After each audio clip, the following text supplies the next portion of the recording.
Infotrak kwa sasa inazindua ripoti ya utendakazi wa serikali za kaunti, ikiorodhesha kaunti, magavana na mabunge ya kaunti yaliyofanya vizuri zaidi katika utoaji wa huduma na utekelezaji wa ugatuzi. Hebu tusikilize ni yapi ambayo yanajiri. Margins of error are very, very comfortable, from ±2 to ±4. And what really informs the sample is the number of administrative units, that is the constituencies within the county and the wards, and whether indeed the small n sample that we use for the wards is actually comfortable enough for Kevin and I to do analysis up till the ward level. For those of you who have seen our reports, you see that we granulate it for each and every index up to the ward level. But that is how that sample for this particular study or this section of the study was, granulated. All these samples were then informed and guided by two statistics, or two, let me call them Bibles.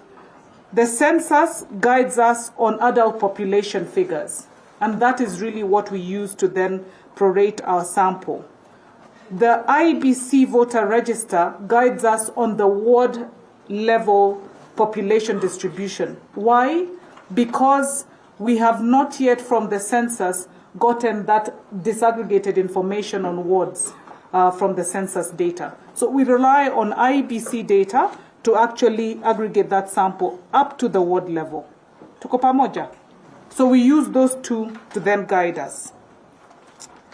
The functions that we have looked at are, the ones that have been mentioned by Governor already, all the way from agriculture. We know that some of these functions are more pivotal than others, but what we agreed on when we started off is because the Constitution envisioned that all these indicators were equally important, we were not going to give any of these indicators or functions more weight than others. We actually allocate the same kind of weight for all the functions equally. And then when we sit with county governments and they want us to attribute certain weightings for their own county, reports, then we can do those assign weightings so that maybe agriculture is perceived to be more important than dealing with, the burial of animals, etc., which I know most of you normally look at and say, but that is a peripheral, function, as much as it's enshrined in the Constitution.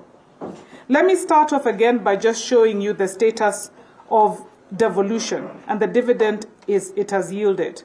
2015, the very first one we did, 68% said devolution has made things better. Things are better in their counties where they live than they were before. But look at how it has grown then in 2026, thanks to the efforts of the leaders and county, governors who are here. 75% of Kenyans actually say it is better than before. And again, I think it deserves a clap.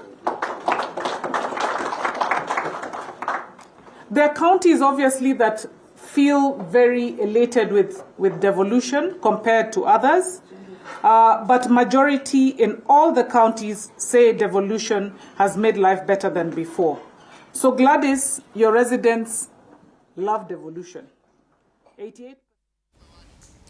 Na mtazamaji, ni taarifa ambayo tunazidi kufuatilia kwa kina zaidi. Tutakuwa tunakujuza mwendo wa baadaye.